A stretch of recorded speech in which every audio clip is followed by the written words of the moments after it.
One thing that you can be sure of is I will be talking a lot about saving when it comes to our finances, because I believe we can actually get better at it, right? Whether as a man, woman, wife, child, daughter, employee, whatever title you hold, wherever, I believe there is room to improve when it comes to your saving. So until we all boss up and get a handle on savings, you will definitely hear save, save, save, invest, invest, invest from me. So let's delve into today's episode.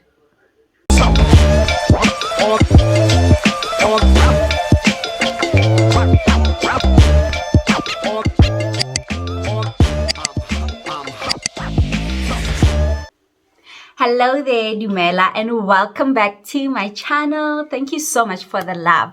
Thank you so much for the feedback that I'm getting. I am very much encouraged to continue in this. And if you are new, you are most definitely welcome. Shout out to you for clicking that link. You can stick around by subscribing and hitting the notification bell so that you don't miss a thing.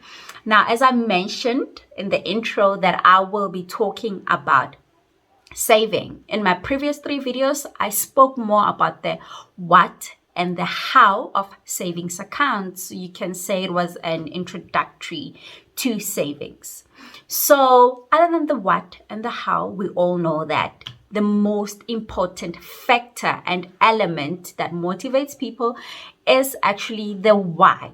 So hence today's episode, we will be dealing more with the why, so that you can really knock it in your head as to why you should actually be saving.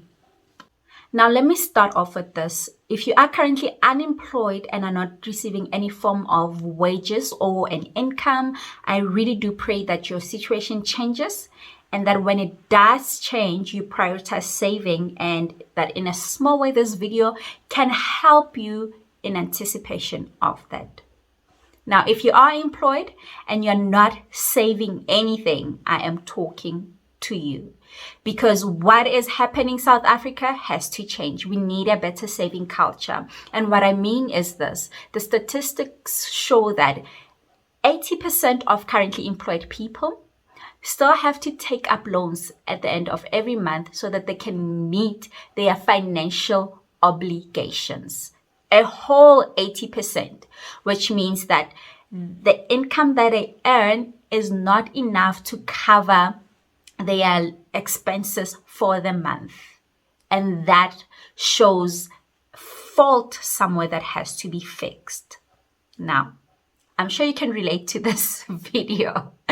Every month, and after that income comes, and then but by the end of the day, all them debit orders and everything, and this is us.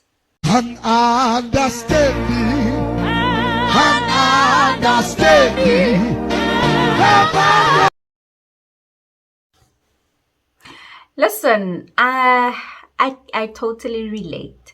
I'm not even in judgment, because I understand there are many things that go into or that need our financial attention, right? We have some people are supporting families as well as themselves. We have so many things that require our finances. But at the end of the day, it is up to us to start a better saving culture, so that, going on, generational wealth has to be built somewhere. And it has to start with us. If we haven't inherited it, it has to come from us. And this is mainly why I'm doing this video. So other than the 80% who are currently employed, but, take on extra credit to meet just monthly financial obligations, on a longer term basis, there's actually statistics are out that only about 6% of currently employed people are saving enough to live comfortably in retirement. Only about 6% of the entire South African population. So this should be ringing alarm bells in our heads, that if we do not change anything right now, whatever the mismanagement of funds we're doing, of our personal funds we're doing right now, it's a crisis that might follow us into retirement. So I'm going to ask this, right? I want you to really think about it, and you can share in the comment section. How is your relationship with finances? And even more specifically, how's your relationship with saving, right? Because it's something that we are not taught as much. Well, it depends actually. Me saying we're not taught as much is very subjective. Maybe you might come from a family where you were taught from a young age, but please share in the comment section so that we can share tips and help each other along in the journey. Now, because of the statistics that I mentioned, I actually do believe that as a nation, as individuals, we are more credit inclined or more credit accustomed, right? Instead of being savings minded. Now, you know the adverts. I mean, my credit score this, I can apply for that. My credit score that, so it means I can get this, you know. It is actually ingrained in us to run to get a credit facility instead of be more encouraged to save for those rainy days or for whatever that you need. Hence today's video, because I want us to shift things around and think first saving and other things later.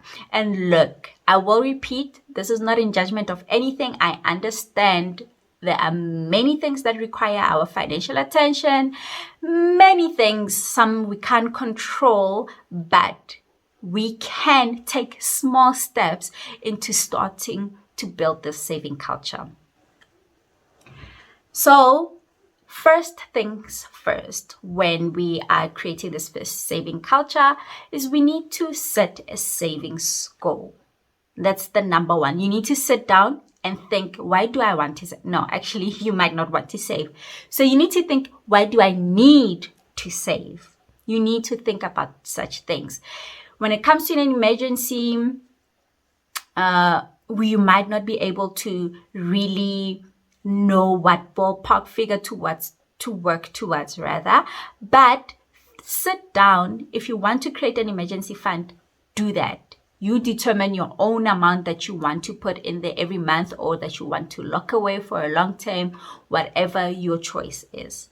But there are other things like weddings, birthday parties, vacations, school, your own education, or your children's education. There are so many things that we can actually sit down, research how much they need, and save towards that. And that is why you need a saving goal. Why? Why do you need to save? Ask yourself that question. Instead of running for a credit facility, first, just sit down and consider that I might actually be able to save for this. And of course, it's a long game. It's a waiting game. It needs patience, but it has to be done. Number two, once you have your goal, make sure that you open the right savings or investment account. I will not delve deep into this one because I have videos that go into finer details with regards to what savings accounts work for what situations. All right.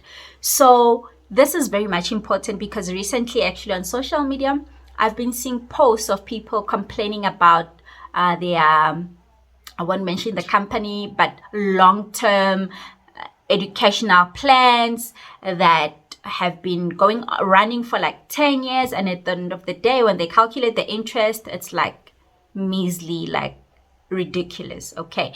So hence you need to where's my English going? Hence you need to determine what kind of savings plan will work for what you're saving for.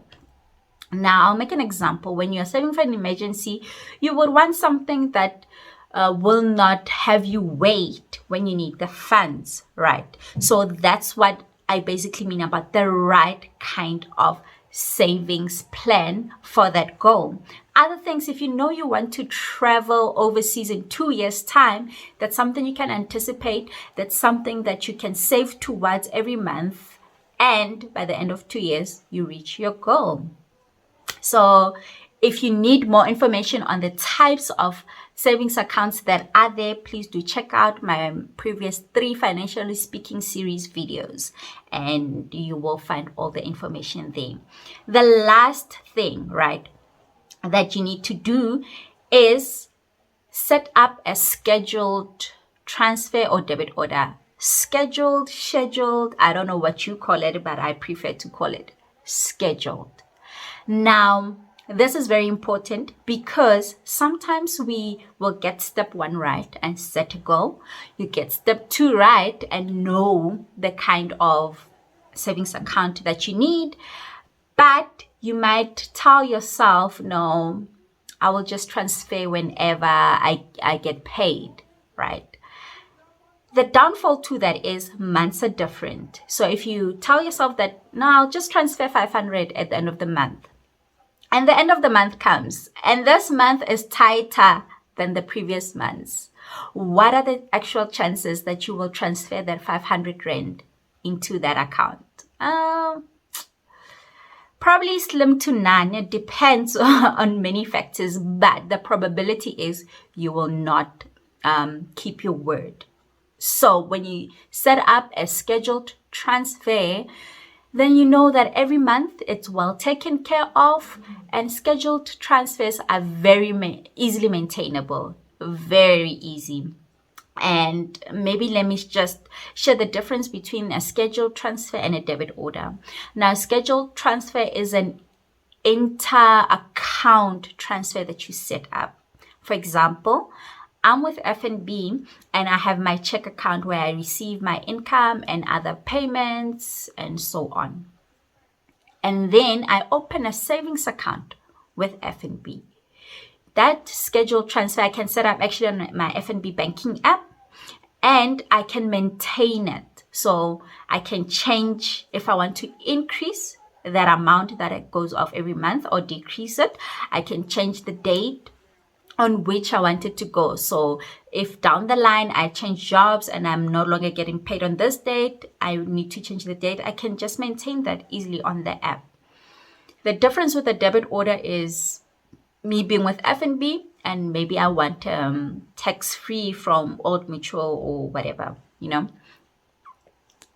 Because I'm with FNB and my check account is with them, for the funds to go off my FNB check account into the Old Mutual account, I will need a debit order set up. Now that is done by Old Mutual, and I just am made aware on my app to say this will go off every month, just approve. It's hard to maintain those because only that financial institution that you want to save with are the only ones that can maintain that debit order. But it is possible. So it is very much important to take this into consideration so that when you have started saving, there is nothing that interrupts you. You have your goal, you have your account, and you have funds monthly going off your debit or check account into that savings account. And you can improve on the amount as time goes by. Please do try these and let me know how it goes. If anything, it's a start, and we all need to start somewhere. Start somewhere with what you have, exactly where you are. Start. Even if you start with 50 rands a month, 100 rands, whatever amount, you just need to start so that you get better at it. But if you do not start at all, how can you get better? So my banking buddies, this is it. I really do appreciate feedback and comments. So keep them coming and let me know if you're getting value from this. Until my next video, stay safe and God bless.